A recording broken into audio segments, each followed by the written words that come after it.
Bienvenue, ravi de vous retrouver dans ce nouveau numéro de Santé Mag. On parle ce soir d'une maladie grave, en l'occurrence l'anévrisme cérébral. Il s'agit d'une dilatation anormale de la paroi d'une artère irriguant le cerveau. Quand elle se modifie, quand elle grossit brutalement, l'artère peut se fissurer ou se rompre et au pire causer un accident hémorragique intercrânien. On parle alors d'une véritable urgence médicale. Cette maladie touche plus de monde que nous le pensons. On parle à peu près de 4% de la population qui serait porteuse d'un anévrisme cérébral. Sa découverte se fait le plus fréquemment entre 35 et 60 ans et un peu plus souvent chez la femme. Qu'est-ce qu'un anévrisme intercrânien? À quel moment il y a risque de rupture? Quels en sont les traitements? Voilà en gros les questions qu'on posera ce soir à mes invités. Et pour en parler, j'ai le grand plaisir de recevoir professeur Habouchi Mohamed Amin. Bonsoir. Bonsoir. Merci pour l'invitation. C'est moi qui vous remercie de l'avoir accepté. Je rappelle que vous êtes radiologue interventionnel au CHU Bebloued. Vous êtes également chef de service. J'ai également le grand plaisir de recevoir Dr Flissi Yassine. Bonsoir. Bonsoir. Merci d'avoir accepté notre invitation. Vous êtes neurochirurgien, toujours au CHU de Bebloued. Et enfin, j'ai le grand plaisir de recevoir professeur Mousli Abdelhalim. Bonsoir. Bonsoir, enchanté d'être parmi vous. J'espère qu'on sera... qu'on va donner des informations claires pour notre population. Oui, ravi de vous avoir parmi nous également. Vous êtes neurochirurgien, chef de service au CHU de Bebloued. Alors, on aura compris que le CHU de Bebloued est en force ce soir. On parle d'une thématique finalement qui touche beaucoup plus de monde que nous pensons, je le disais à l'instant. On parle également d'une urgence absolue quand on parle de rupture d'anévrisme, professeur Mousli, un problème grave qui engage le pronostic vital ou fonctionnel. Quelle est la part des personnes qu'on arrive finalement à sauver du décès ou encore de l'infirmité? Ce qu'il faut dire, c'est que c'est une pathologie grave, c'est clair. Lorsqu'elle se rend, on a 20% de mortalité dans la rupture de l'anévrisme cérébral. Et les chiffres sont clairs.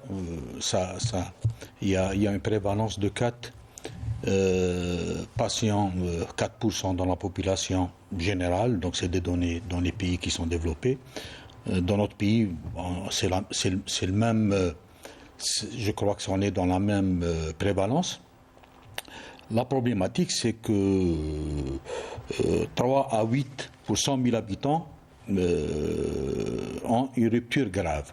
Cette rupture, elle est classée par différentes grading clinique et radiologique, et les cas graves décèdent dans 20% des cas. Et c'est ce qui nous fait parler aujourd'hui, c'est ces malades, il faut les prendre en charge. On parle de prévention, oui, mais la prévention de la cause, de l'HTA, du tabac, des maladies familiales, génétiques, mais dans la plupart des cas, le diagnostic, il est fait au moment de la rupture. Est-ce qu'on peut le prévoir? Souvent, non. Notre problème, c'est quand est-ce faut-il prendre en charge ces malades? Comment faut-il les diagnostiquer? Et là, oui, le diagnostic clinique doit être clair chez l'urgentiste, chez le réanimateur, chez le médecin tout court. C'est un malade, hypertendu, qui vient pour des douleurs atroces. C'est ce qu'on... On parlera de tout ça tout à l'heure, professeur. Mais je voulais juste savoir, en réalité, comment peut-on évaluer aujourd'hui la prise en charge justement de cette pathologie et du risque, parce que le but du médecin que vous êtes aujourd'hui dans cette maladie, c'est de prévenir d'abord le décès, mais aussi d'éviter le handicap. Est-ce qu'on y arrive finalement? Difficilement, mais je ne crois pas. C'est-à-dire qu'il n'y a pas beaucoup de centres qui vont pouvoir faire le diagnostic clinique, le diagnostic radiologique, donc imagerie, on en parlera tout à l'heure, professeur Habouchi, et une prise en charge active. Pourquoi? On va en parler tout à l'heure. Qu'est-ce qu'il faut faire? Qu'est-ce qu'on fait? C'est que le malade qui est mal scoré doit passer par une unité de soins intensifs neurovasculaires, par un neurochirurgien qui peut placer peut-être un drainage ventriculaire externe, qui peut sauver le malade, et l'explorer dans les 24-48 heures, et aller vers la thérapeutique qui peut être chirurgicale ou endovasculaire. Oui. Professeur Bouchy, justement, alors si en médecine, les progrès technologiques, je dis ça parce que vous êtes radiologue, ont profité en grande partie aux moyens diagnostiques, notamment dans ce type de pathologie, où ces moyens sont non seulement des moyens d'exploration, mais aussi des moyens thérapeutiques. Et pourtant, les objectifs de prévention, parce qu'on va voir tout à l'heure dans cette maladie qu'on peut faire de la prévention secondaire lorsqu'on détecte les anévrismes à temps. Est-ce que vous ne pensez pas aujourd'hui que quand même les objectifs sont très c'est-à-dire aujourd'hui on n'y arrive pas à ces objectifs. Les malades arrivent, comme disait à l'instant professeur Mosley, souvent à un stade avancé de la maladie. Parfois on les perd malheureusement. Oui, c'est vrai il est vrai qu'actuellement, on n'arrive pas, enfin, on n'a pas de programme défini pour faire du dépistage d'anévrisme en Algérie, mais il faut savoir aussi, ce qu'on disait hors antenne, c'est que ce dépistage ne se fait pas dans tous les pays. Il est très complexe à réaliser, il demande énormément de moyens. Aujourd'hui, les autorités ont fixé les objectifs sur d'autres types de pathologies, telles que l'oncologie, principalement l'oncologie. Oui. Et donc la pathologie neurovasculaire qui est en fréquence moins importante, même si elle a un risque de mortalité et de morbidité qui est quand même très important, mais pour engager les moyens pour réaliser ce dépistage reste très compliqué. Oui. Et juste pour finir, et c'est vrai qu'il existe une injustice, c'est que dans certains centres, on réalise plus de diagnostics qu'ailleurs parce que ces moyens sont plus présents, même s'ils ne sont pas organisés. Oui, c'est-à-dire l'accès aux soins n'est pas le même partout. Exact. Ça, c'est clair, absolument. Vous me tendez la perche aussi quand vous parlez d'une politique de santé. Est-ce que vous pensez aujourd'hui aussi qu'on ne fait pas, moi en tout cas c'est l'impression que j'ai, qu'on ne parle pas assez de cette pathologie, on ne fait pas suffisamment, puisqu'on parle du retard diagnostique, on ne fait pas suffisamment de pédagogie. On parle beaucoup par exemple des AVC, vous allez me dire qu'ils sont beaucoup plus fréquents, mais on parle beaucoup des AVC. Dans la population générale, on connaît l'AVC, mais on connaît très peu la rupture d'anévrisme. Effectivement, oui. Pour les AVC, je pense que la rupture anévrismale fait partie des AVC hémorragiques. Donc, elle peut se manifester par des AVC hémorragiques, donc à peu près dans les 20% des cas. Donc, mais le diagnostic est fait généralement au moment de rupture. Donc, c'est ça le problème. Donc, généralement, les patients sont pas informés. Voilà. Oui. Est-ce qu'on peut parler de prévention dans cette maladie, professeur Mosley ? Difficilement. La prévention pour certaines catégories de patients. On parle d'anévrismes familiaux, on parle des maladies à risque, mais ils représentent moins de 10% des patients. Malheureusement, 90% des patients, je voulais le dire tout à l'heure, c'est un coup de tonnerre dans un ciel serein. C'est quoi ? C'est que le malade qui n'a rien, hypertendu peut-être, dyslipidémie, peut-être un peu de facteur de risque, et un moment pour n'importe quoi, un effort intellectuel, un effort physique, une hypertension qui va entraîner, des fois on a des malades qui font ça pendant leur sommeil, donc il faut un pic hypertensif, cet anévrisme qui est là depuis des années, il devient fragile, il se rend. Et on aura toute la panoplie d'hémorragie sous-arachnoïdienne sur le plan clinique et sur le plan de l'imagerie. Oui. Du plus grave, qui est dans le coma, au plus simple, qui a des petites céphalées, et c'est des malades qui peuvent s'en sortir si le diagnostic. On parle plutôt de ça, c'est-à-dire prendre en charge ce type de patients qui sont bien, qui sont un Fischer 2, un WFNS 1, 2, 3 au max. Faire le diagnostic d'imagerie, aller vers le diagnostic de nature, l'angiographie est importante, c'est la DSA, donc l'angiographie numérisée, et aller vers la thérapeutique, qu'elle soit chirurgicale ou qu'elle soit endovasculaire, donc l'embolisation, il faut le faire dans les 24-48 heures. Oui.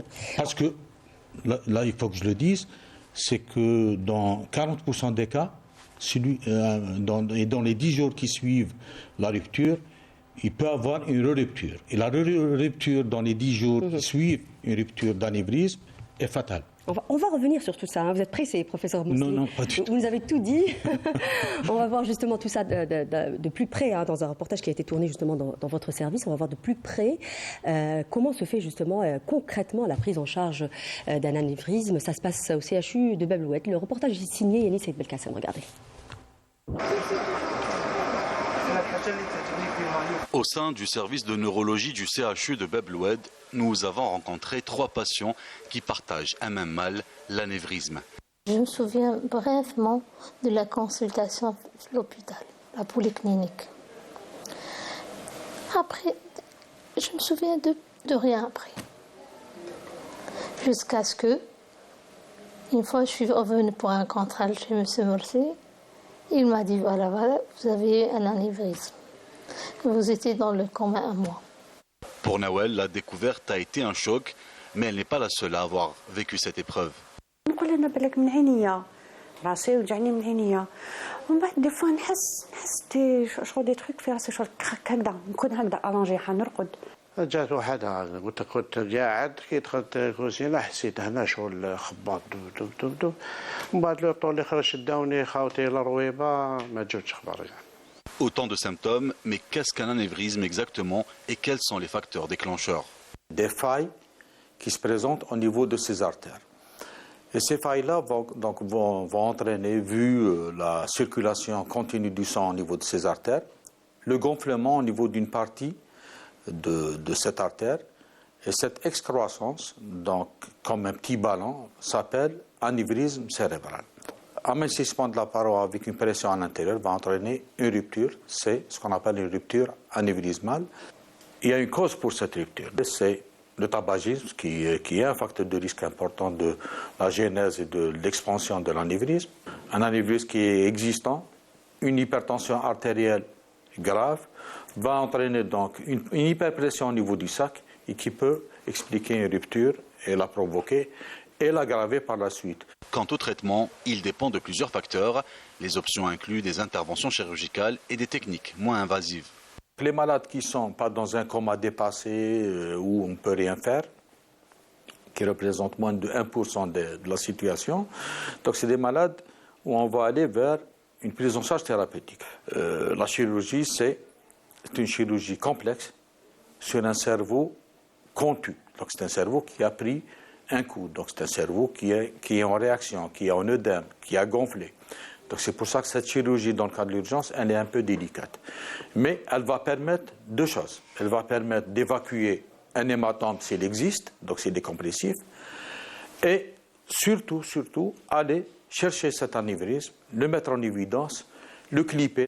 C'est pourquoi il est important de rester attentif aux signaux de notre corps, car l'anévrisme est une pathologie à la fois redoutée et méconnue, nécessitant une prise en charge rapide et appropriée. On va commencer peut-être par une explication toute simple pour les gens qui nous regardent, puisque très souvent on a tendance à confondre entre une rupture d'anévrisme et un AVC, alors que ce sont 2 maladies complètement différentes. Tout à fait. Ce qu'on appelle pathologie neurovasculaire. Elle englobe toutes les maladies des vaisseaux, donc des artères et des veines au niveau du cerveau. C'est un monde qui est très vaste. Et la rupture de l'anévrisme représente 3 à 8% de ces pathologies. C'est clair que l'accident vasculaire ischémique prend la part du lion. C'est une autre maladie, c'est une autre prise en charge, c'est d'autres médecins qui prennent en charge, où on peut intervenir en tant que neurochirurgien. C'est-à-dire qu'on peut dire qu'on est peut-être efficace par la revascularisation en tant que neurochirurgien, mais professeur Habibchi peut en parler. Mais ce que donne l'AVC le plus, c'est dans 80% l'handicap moteur ou cognitif. Ce que donne comme complication la rupture de l'anévrisme, c'est, je le dis entre guillemets, c'est la mort, c'est le décès. C'est-à-dire les conséquences sont plus graves généralement. Voilà, une non-prise en charge, elle est gravissime. C'est pour ça. Moi j'aurais dit. C'est quoi notre but, c'est qu'il y ait des centres de référence de neurovasculaire en Algérie avec des gens compétents dans leur domaine. Que ce soit formés, celui qui exporte, donc un neuroradiologue vasculaire, un neuroradiologue interventionnel dans la pathologie vasculaire et des neurochirurgiens qui sachent et qui ont une certaine expertise dans la chirurgie vasculaire. Et ça ne se fait pas en une année ou en 2 ans, ça se fait en plusieurs années. Et je ne sais pas s'il peut en parler. En fait, je voulais dire justement, en réalité... En matière de formation. Voilà, juste avant peut-être de parler de la formation, en fait, moi j'aurais tendance à croire que la cause n'est pas la même quand on parle des AVC et des ruptures d'anévrisme, mais la conséquence est pratiquement la même. Est-ce qu'on peut dire les choses comme ça ou pas? Alors, je pense que les conséquences que vous avez dit sont les mêmes par rapport aux AVC et la rupture anévrismale, parce que ça entraîne un déficit moteur ou cognitif pour le patient, peut engendrer aussi un handicap qui est permanent parfois. Donc, généralement, c'est similaire. Donc, généralement, les conséquences sont similaires, malgré que les causes ne sont pas similaires. Oui. Alors vous êtes l'exemple de la jeune génération bien formée, c'est ça, professeur Mously? C'est la relève, en gros? Oui. Tout à fait.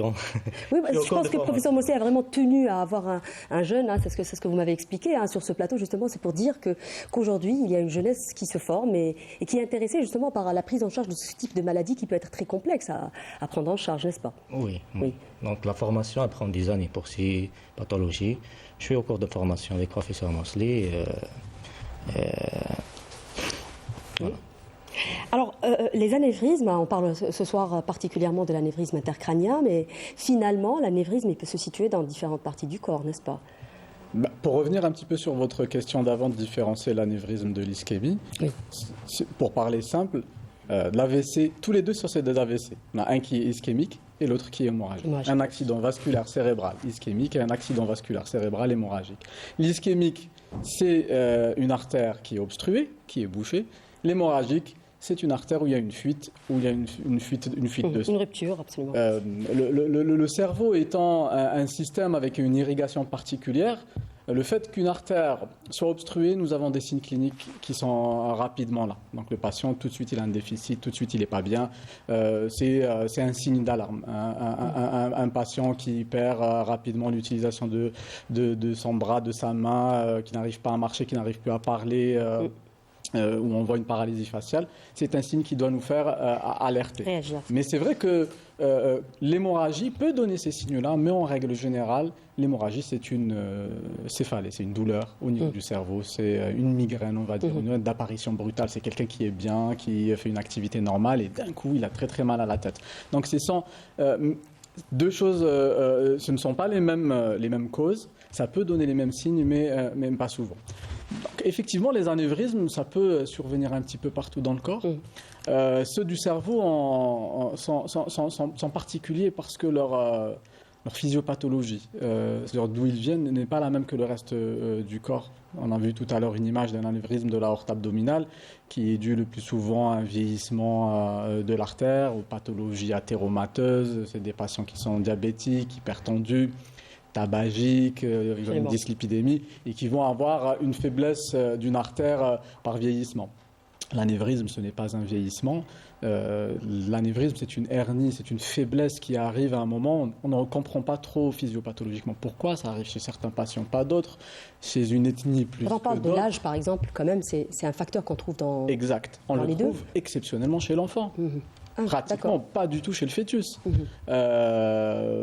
Pratiquement pas du tout chez les animaux.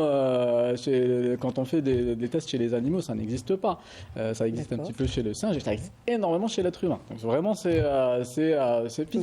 d'un point de vue physiopathologique, on n'arrive pas à savoir pourquoi. Mais comparativement aux anévrismes qu'on retrouve par exemple à l'aorte abdominale, c'est deux entités complètement différentes. Cela dit, même l'anévrisme abdominal peut tuer par hémorragie. Mais au niveau du cerveau, on va dire qu'il est tout de suite parlant. On a des signes qui sont extrêmement précoces. Qui a risque, justement, vous me tendez un peu la perche, qui a risque de développer un anévrisme? Est-ce qu'on peut parler de profil dans cette maladie? On a parlé tout à l'heure un peu de génétique. Est-ce qu'il y a d'autres facteurs?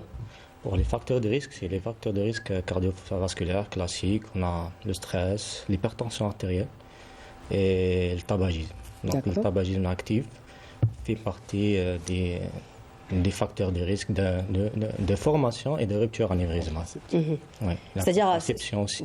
Ouais. D'accord, donc c'est des facteurs, c'est des causes un peu de la maladie, mais aussi de la rupture aussi, donc des facteurs aggravants aussi de la maladie.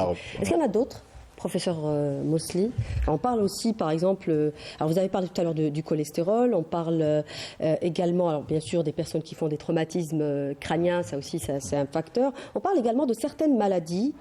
Il y a des maladies aussi qui peuvent causer des anévrismes, c'est-à-dire qui vont prédisposer la personne à en faire. C'est toutes les maladies génétiques qui peuvent toucher la paroi de l'artère. D'accord. Donc lorsqu'il y a l'artère est formée de 4 couches et 2 couches, les couches internes, s'ils sont atteintes par des maladies systémiques, donc ça rentre dans le cadre de certaines pathologies. Par exemple des maladies d'Ehlers dans l'os, Marfan. Ça, c'est des pathologies qui sont liées aux pathologies des vaisseaux, qu'elles soient cérébrales ou cardiovasculaires. Et c'est des malades qu'on explore. Généralement, un malade qui a une coartation de l'aorte est exploré par les cardiologues par des imageries IRM pour rechercher des anévrismes associés. Oui. Et aussi, il ne faut pas l'oublier, c'est plus rare, c'est ce qu'on appelle les anévrismes mycotiques dans le cadre des infections cérébrales ou l'endocardite d'Osler, qui peut donner donc des anévrismes distaux mycotiques. Oui. On parle aussi de la prise de contraceptifs oraux, par exemple chez la femme. Est-ce que ça peut être aussi un facteur de risque? Oui. C'est-à-dire les œstroprogestatifs peuvent entraîner une diminution du collagène. Et la diminution du collagène au niveau de la paroi peut se retrouver chez la femme en pré et en ménopause. C'est pour ça qu'on a un pourcentage. Justement, j'allais poser la question. On n'est pas égaux finalement devant cette maladie. Oui. Les hommes et les femmes. Oui. On dit qu'on est égaux avant 40 ans. On ne l'est plus après 50 ans où il y a 2 femmes pour un homme. À partir de la ménopause, c'est ça? Oui. D'accord. Alors, les facteurs favorisant une rupture, ce ne sont pas les mêmes. Si? C'est pratiquement les mêmes. D'accord. Ce que vous venez de citer, c'est que malheureusement, dans les différentes... Il y a très peu de pays qui ont réalisé du dépistage pour savoir quels sont réellement les facteurs de risque, mais on connaît les facteurs de risque de rupture. Le tabagisme actif, la prise de contraceptifs, l'hypertension artérielle, tout ça, c'est des facteurs de risque de rupture.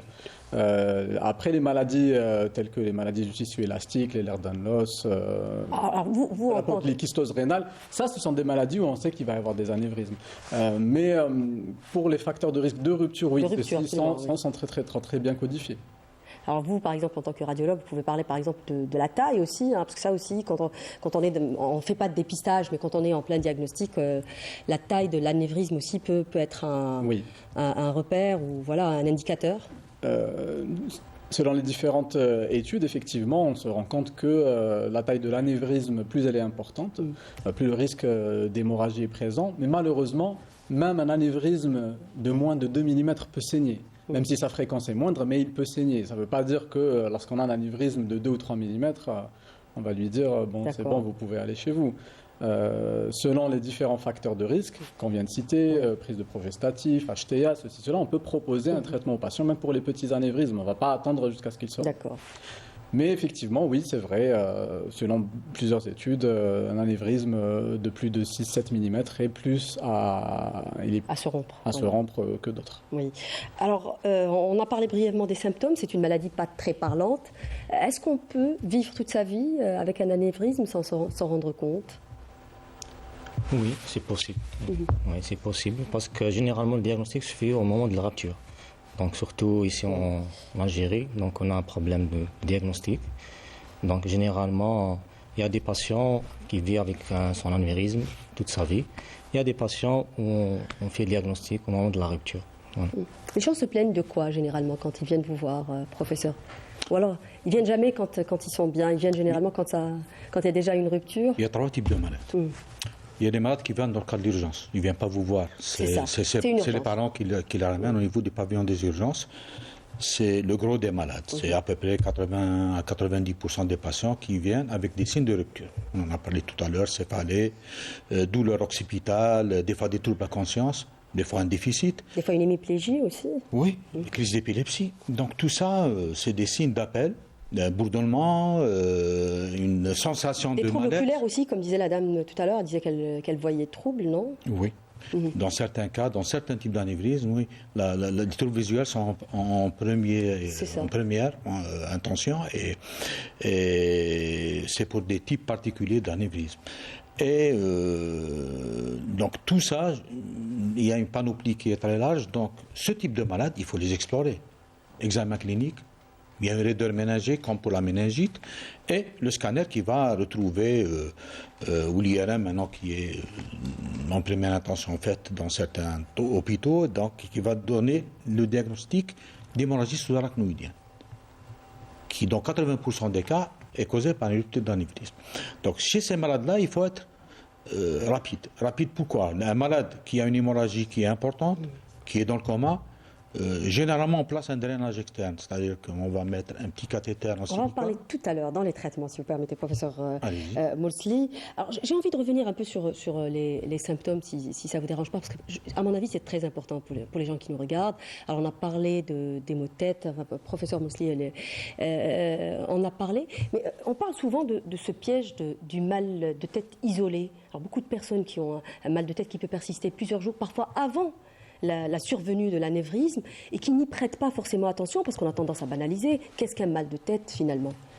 S'il y a bien quelque chose qui marche bien, par le biais de nos confrères, les médecins, les généralistes, c'est que dès qu'un patient vient chez eux pour explorer un mal de tête, on demande très très facilement un scanner ou une IRM. Donc pour ça, dans la formation d'un médecin généraliste ou d'un médecin consultant, ça c'est très très bien codifié. Et nous, le motif de consultation pour un scanner, de réalisation d'un scanner cérébral pour céphalée, est assez fréquent. On retrouve rarement des anévrismes, mais il est assez fréquent. Mais si on doit parler des signes qui vont nous faire penser à un anévrisme, ce n'est pas que les céphalées. Bien sûr, on a mal à la tête et tout, il faut explorer. Il ne faut pas se dire que c'est juste une migraine jusqu'à avoir fait toutes les batteries. Je parlais particulièrement de ce symptôme parce qu'on a tendance à le banaliser. Justement, on ne doit pas le banaliser jusqu'à avoir fait toutes les batteries d'examen et de dire bon, c'est bon, il n'y a rien, c'est une migraine, on va le traiter en tant que migraine. Moi, si je peux raconter une petite anecdote, nous on a eu un patient chez qui nous avons diagnostiqué une petite malformation vasculaire cérébrale qui est venu pour un symptôme un peu bizarre, qui est venu parce qu'il nous disait, c'est quelqu'un d'intellectuel qui lit beaucoup, il nous dit je ne comprends plus ce que je lis. D'accord. Tous les médecins qui l'ont vu pensaient que c'était un cas de psychiatrie, c'est pas possible. Et maintenant, on lui a fait une IRM, on a retrouvé une malformation vasculaire qui se situait donc à l'endroit du cerveau qui était fait pour la compréhension. Donc tout ça pour vous résumer, pour dire qu'il faut rien banaliser finalement. Tout symptôme neurologique d'apparition récente doit être exploré, pas que pour la recherche d'une malformation vasculaire, mais aussi pour la recherche d'un anévrisme, par exemple. Oui. Alors, on parlait tout à l'heure également avec le professeur Morsli pour les diagnostics. On disait que les gens ne viennent pas consulter. On les trouve comment ? Finalement, généralement, c'est un examen de routine, ce qu'on appelle une découverte fortuite, c'est ça ? Alors, en dehors des urgences, si le motif le plus fréquent de découverte d'un anévrisme, c'est les céphalées. C'est les patients qui viennent pour des migraines et chez qui on explore et on retrouve cette malformation vasculaire. Mais tous les symptômes neurologiques, comme je disais, d'apparition récente qui n'existaient pas et ça aussi, c'est des sources fréquentes. On ne réalise pas malheureusement de dépistage en Algérie pour les anévrismes, que ce soit d'un point de vue familial ou sauf pour certaines pathologies. Ça, c'est un point très important. Sauf pour certaines pathologies telles que les l'erdannose et la polykystose, ça aussi, c'est quelque chose qui marche bien dans notre formation de médecins généralistes. C'est quelque chose qu'on a bien appris. Ces patients-là sont souvent explorés pour la recherche d'anévrisme. Parce que c'est des gens qui ont quand même des maladies assez lourdes. Exact. Et donc ils sont souvent en suivi médical, c'est ça. Exact. Alors ça c'est très important aussi, parce qu'on parle à peu près de 10 voire à 15% de personnes qui ont cette notion familiale. Peut-être rappeler aux gens qui nous regardent que si on a déjà quelqu'un dans la famille qui a fait un anévrisme, qu'il faut consulter. Alors pour les anévrismes dans les formes familiaux, donc généralement c'est 20% des anévrismes. Et généralement c'est des jeunes patients. Donc, avec des anévrismes qui sont généralement multiples, parfois, donc multiples, ça veut dire supérieur à 2 anévrismes en intracrânien. Là, si devant cette situation, donc généralement, il faut faire un dépistage familial ou pour étayer et chercher d'autres donc, cas familiaux au niveau Oui. de la femme. Alors la part des jeunes, justement, parce que vous en parlez, la part des jeunes dans cette pathologie, parce qu'on a tendance à dire quand même que l'âge est un facteur de risque, n'est-ce pas? La part des jeunes, elle n'est pas très importante. Et est-ce que c'est plus facile de prendre en charge un jeune, c'est-à-dire en termes de récupération peut-être, en termes de... La récupération ne dépend pas de l'anévrisme, dépend de l'importance de la rupture. Et ce qu'elle a entraîné comme dégâts au niveau du cerveau. Non, j'ai envie de dire, est-ce que lorsqu'on est jeune, on peut récupérer plus facilement qu'une personne peut-être âgée? C'est clair. C'est clair qu'un enfant récupère mieux qu'un jeune Quand on parle adulte. de la part des jeunes, on parle des enfants y compris. On Oui, peut oui. trouver des enfants, c'est-à-dire des enfants, c'est-à-dire quel âge? Les enfants, le plus jeune qu'on a opéré à l'hôpital, il est âgé de 4 ans. D'accord. Bon, on n'a pas opéré des nourrissons, mais généralement, donc 4 ans, on en a opéré une dizaine. Et généralement, c'est des anévrismes malformatifs. Hein, où il y a C'est-à-dire une on peut naître avec finalement? Non. on n'en a pas vu. D'accord. À ma connaissance, non. Mais généralement, lorsqu'on trouve un anévrisme chez un enfant, il y a une malformation au niveau de l'axe vasculaire lui-même. Donc, il y a une agénésie d'une artère, une hypoplasie d'une artère, une déformation du système artériel de l'enfant qui est associée à cet anévrisme. Et chirurgicalement, ils sont plus complexes que ceux liés à l'athérosclérose. C'est clair. Alors, le diagnostic se fait par IRM ou scan, ou les deux? Le diagnostic se fait par la technique qui est le plus accessible. Si le scanner est le plus disponible, c'est un scanner qu'il faut réaliser.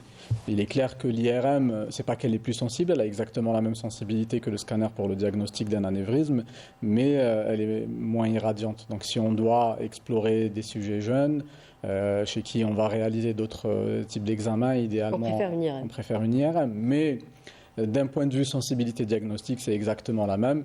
Et donc, les différentes recommandations nous recommandent d'explorer par la technique qui est disponible, qui est la plus disponible à notre niveau. Donc, et aujourd'hui, il faut penser que les moyens diagnostiques sont accessibles?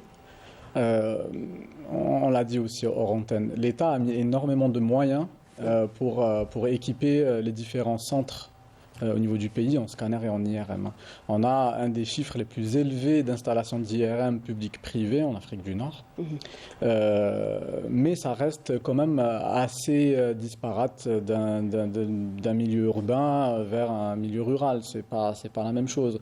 On explore plus facilement à Alger que quand on sort à 150 km. Oui, mais difficile d'accès quand même, professeur, si vous permettez, parce que quand même, les gens aujourd'hui se font diagnostiquer, permettez-moi de le dire, par leurs propres moyens. C'est un gros fardeau. Aujourd'hui, ce n'est un secret pour personne. Les gens payent de leur propre poche pour pouvoir se payer une IRM ou un scanner. On va se mettre à dos la caisse de sécurité sociale, oui.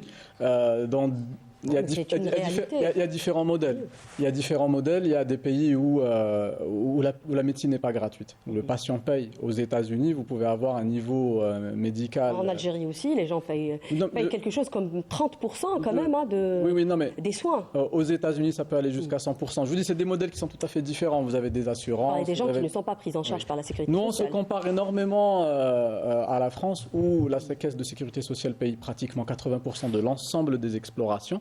Et puis le patient soit paye les 20% en plus, soit s'il a une assurance qui va payer les 20%. Ce système-là n'existe pas chez nous.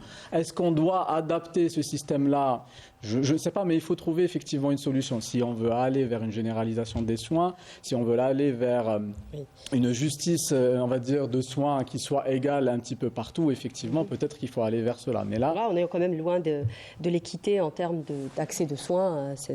Ce n'est un secret pour personne, malheureusement. Comment se font les choix thérapeutiques, finalement ? Dans le cadre d'urgence ? Alors, d'abord dans l'anévrisme, est-ce qu'on traite tout le monde ? Tous les malades, on va parler de notre service. Je ne sais pas parler des autres services ou de ce qui se passe dans les autres villes d'Algérie. Donc, dans notre hôpital, la prise en charge anévrismale a commencé précisément en 2003. Donc, on est à plus de 20 ans. C'est ça, voilà. Beaucoup de générations sont passées, que ce soit les radiologues ou les neurochirurgiens, et on est à des chiffres qui sont assez imposants dans la prise en charge thérapeutique de ces malades. Donc beaucoup de malades ont été opérés, beaucoup de malades ont subi une thérapeutique endovasculaire. Vous opérez combien de personnes par an ? Par an, ça dépend. Il y a des années. D'une rupture d'anévrisme, par mais exemple. on a une moyenne de 50 patients par an. Une moyenne. Il y a des années où on dépasse ça largement. Des années où il y en a moins. La prise en charge dans le cas d'urgence, c'est les urgences. Ça dit bien son mot, c'est malade. Qui est mal scoré, qui a des signes de rupture parce que le scanner il est fait rapidement.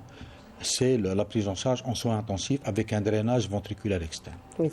Pour les anévrismes, professeur Mosley, j'aimerais qu'on s'attarde un peu sur ce point parce que c'est quand même important. On peut détecter un anévrisme chez une personne. Quelle est la conduite à tenir? Est-ce qu'on va lui proposer, par exemple, une chirurgie non invasive, hein, je pense que vous pouvez en parler aussi, ou bien peut-être la laisser tranquille, c'est-à-dire laisser tranquille cette personne et opter plutôt par un suivi. Quelle est la conduite finalement qu'on va choisir? Alors, lorsqu'on fait un diagnostic, généralement, on a deux cas de figure. Donc, le diagnostic, s'il est fait au moment de la rupture, là, c'est l'urgence. Donc, l'urgence, on a un contact direct avec on parle d'un anévrisme non rompu. Non rompu. Donc, pour le cas d'anévrisme non rompu, généralement, on fait des réunions de consultation multidisciplinaire avec nos collègues radiologues et on décide si par rapport, donc on a des facteurs par rapport aux anévrismes et par rapport aux patients, choisir le meilleur traitement pour chaque patient et chaque cas. Donc c'est différent. Donc à chaque fois, on fait des réunions. Donc c'est pas l'urgence. On a du temps, on est à l'aise, on peut choisir donc le meilleur traitement pour le patient. Oui. Quels sont les objectifs thérapeutiques généralement chez une personne qui a un anévrisme? C'est d'éviter la rupture justement? Mais bien sûr, l'objectif principal, c'est d'éviter le décès du patient. Et puis nous avons des objectifs secondaires qui est de réduire la morbidité, c'est-à-dire que le patient puisse rester autonome avec ses capacités intellectuelles et physiques les plus intègres possibles.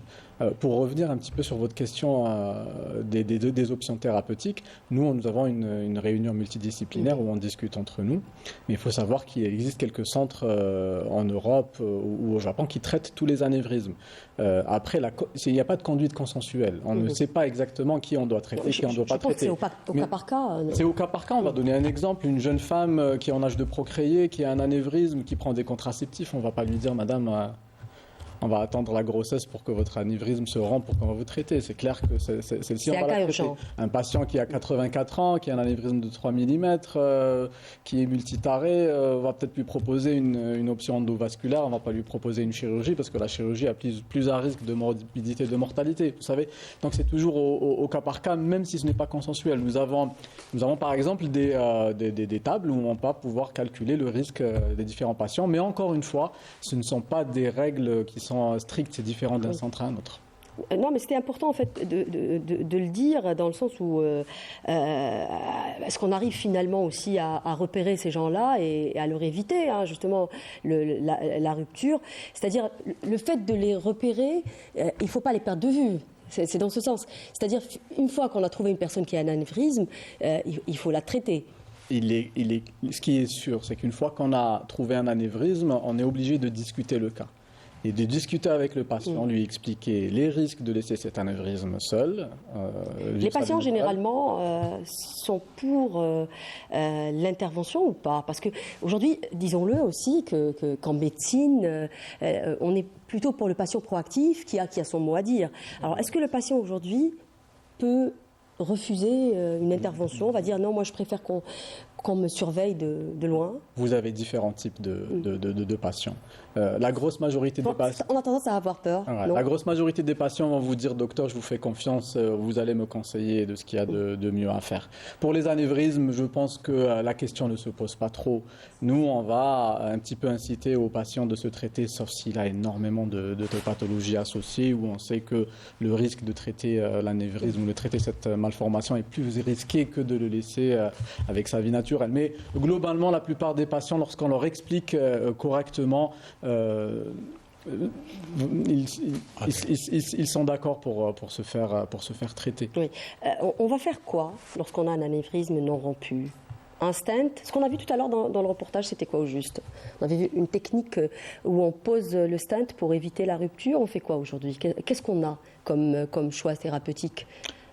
À part la chirurgie conventionnelle, ça c'est en cas de rupture. Un anévrisme non rompu. Non rompu. Oui. Même non rompu, la chirurgie, elle est indiquée.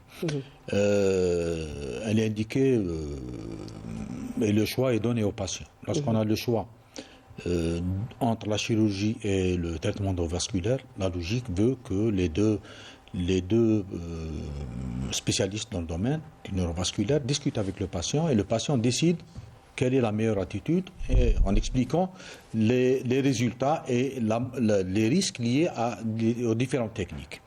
Reste maintenant les indications dans l'anévrisme non plus, oui. Dans certains cas, c'est l'indication d'un coiling ou d'un stenting, on a vu les images tout à l'heure. Voilà. Et oui, les résultats sont meilleurs sur le plan post-opératoire. C'est-à-dire que le malade... Ça, c'est vous qui les faites, hein. Ça, c'est les radiologues qui le font.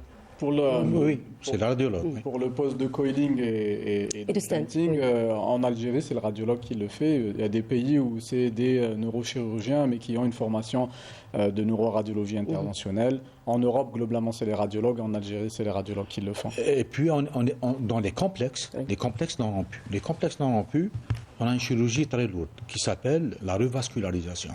Lorsqu'on se retrouve devant un anévrisme où on ne peut pas clipper, parce que la chirurgie classique, c'est le clipping, c'est la mise en place d'un clip sur le sac, le collet du sac, sans diminuer la circulation au niveau de l'artère. C'est ça, parce qu'en fait, l'enjeu, c'est de préserver les artères. Elle est importante, que ce soit par la thérapeutique endovasculaire ou le clipping, donc la chirurgie.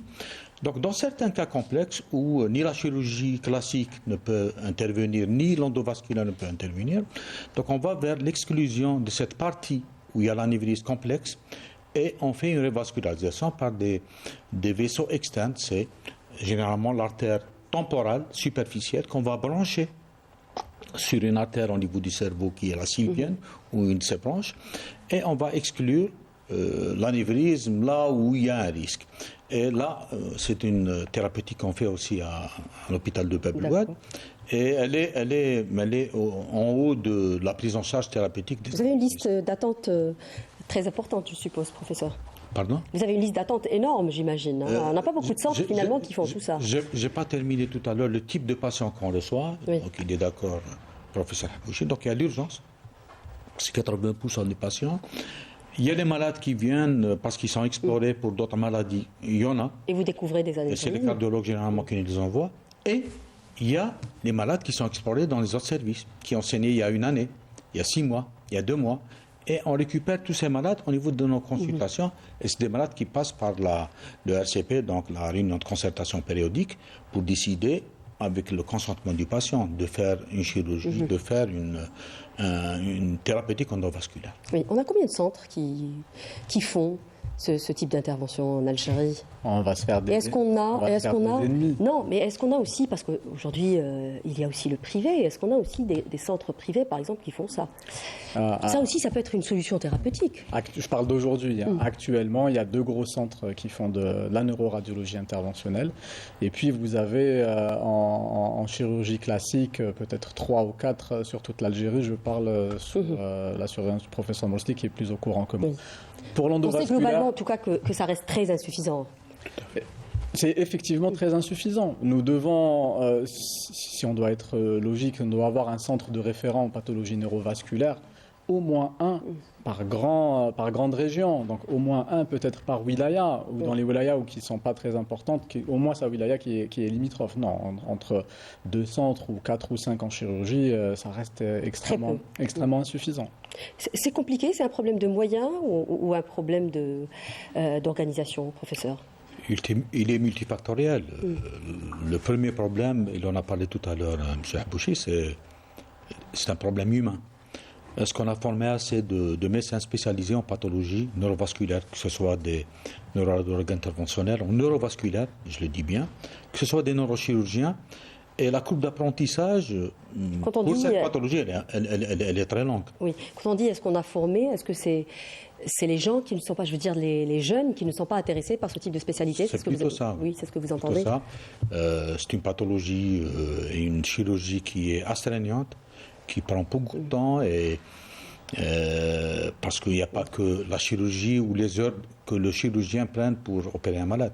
Il y a l'exploration, il y a le péropératoire, et surtout le post-opératoire, il y a des malades qui nous prennent une prise en charge qui dépasse des Absolument, mois. on y reviendra. Alors, quels sont les risques en l'absence d'une prise en charge? On craint quoi? On a dit que c'était la mort.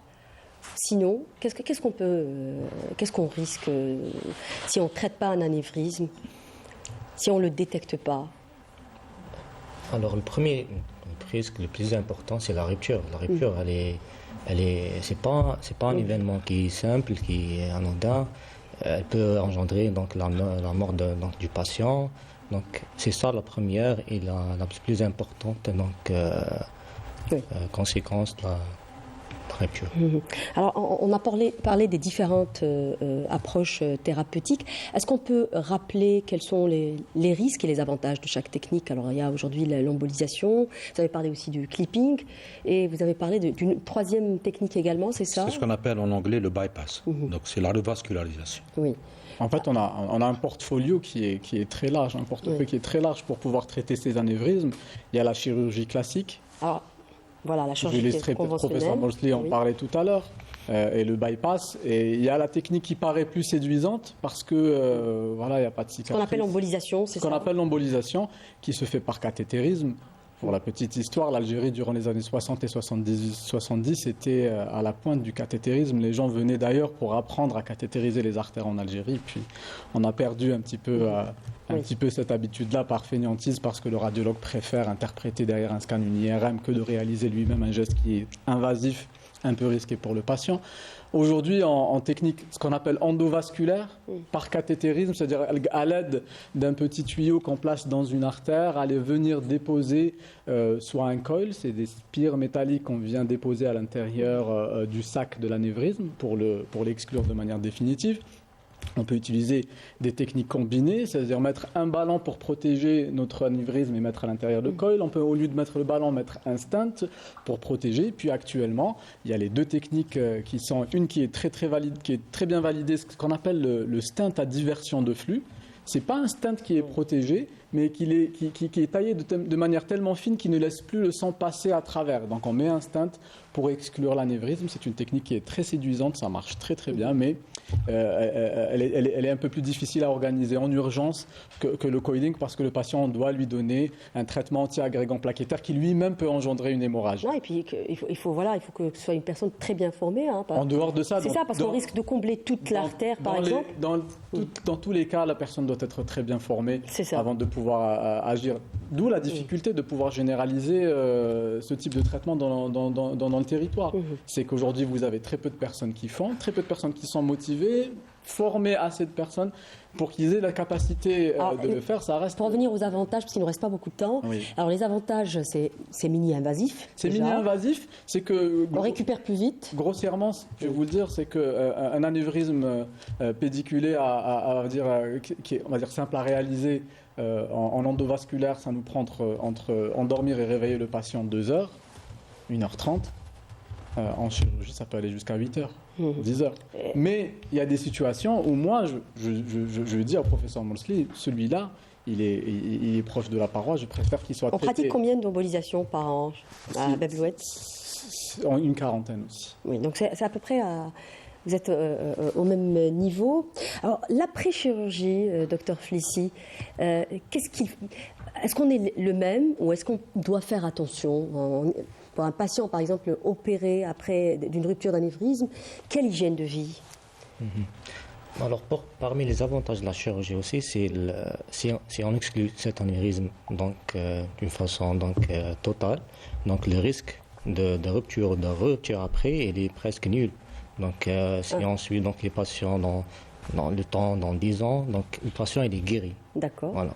Ce n'est pas comme dans l'AVC où il y a le risque de se reproduire, c'est différent. Oui, donc après, bien sûr, il faut, s'il est tabagique, donc il faut arrêter le tabac. C'est-à-dire arrêter les facteurs de risque, absolument. Donc contrôler la tension artérielle pour une vie, et faire du sport aussi, et anti-stress. Voilà. Oui. Juste une minute pour... Oui. Donc la chirurgie...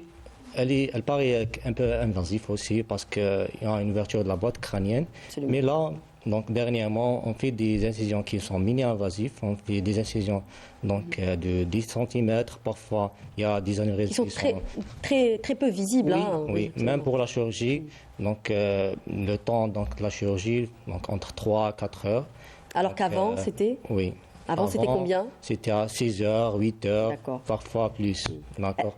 Certains anévrismes aussi, on peut les clipper par des incisions au niveau de la sursis. Donc D'accord. c'est discret. des indications. Oui. Absolument, c'est très discret.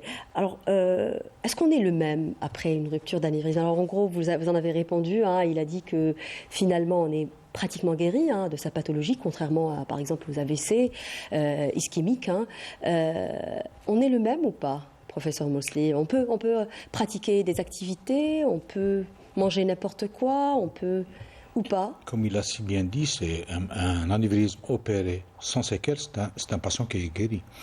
Reste maintenant ce qu'a laissé comme séquelle le saignement. C'est ça. Et c'est tout ça que le malade va traîner, donc sur le plan séquelles post-rupture. Rares sont les séquelles liées à la chirurgie, rares, vraiment rares, ou liées à l'embolisation.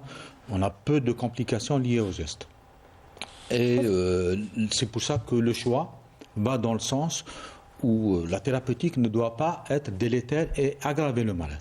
C'est ça l'enjeu. Mais généralement, tous les malades, on va dire qu'on est à plus de 60% opérés à un Fischer 2 et un WFNS2, c'est des malades qui reviennent à leur vie normale.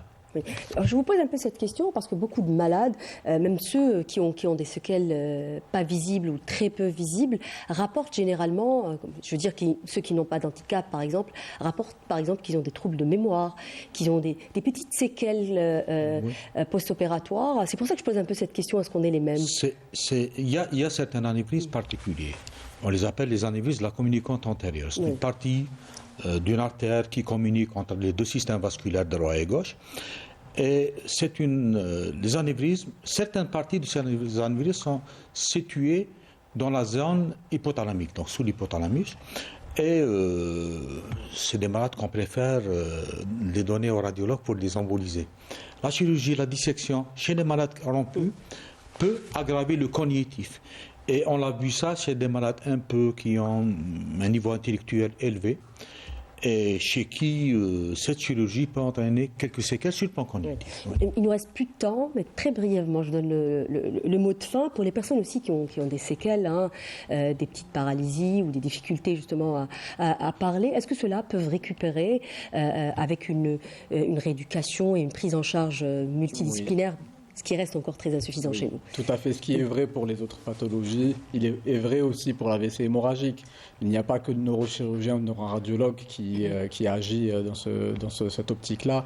Et il y a le médecin traitant. Si on a un patient qui est obèse, il doit être traité par un nutritionniste. Consultation pour lutter contre le tabac. Un accompagnement global. Exactement, le gynécologue. Et la rééducation joue un rôle très très important. Et là encore, je dois avouer qu'on est un petit peu, en retard et qu'il faut en faire un travail qui soit très très important pour l'AVC hémorragique ischémique aussi. Mais est-ce qu'on peut récupérer totalement avec une rééducation? Oui, il y a des patients qui récupèrent quasi totalement. Ils peuvent garder des petites séquelles. Il y a des patients qui récupèrent quasi totalement. On termine avec ce mot justement, avec une touche d'espoir, justement. On peut récupérer, même si on a des séquelles. Merci beaucoup, messieurs, d'avoir participé à cette émission. On arrive à la fin de cette émission. Merci à vous de nous avoir prêté attention. J'espère qu'on a pu répondre, ne serait-ce qu'à une partie infime des questions que vous vous posez sur ce sujet. Cette émission est à présent terminée. Je vous donne rendez-vous samedi prochain. D'ici là, faites attention à votre santé. Au revoir.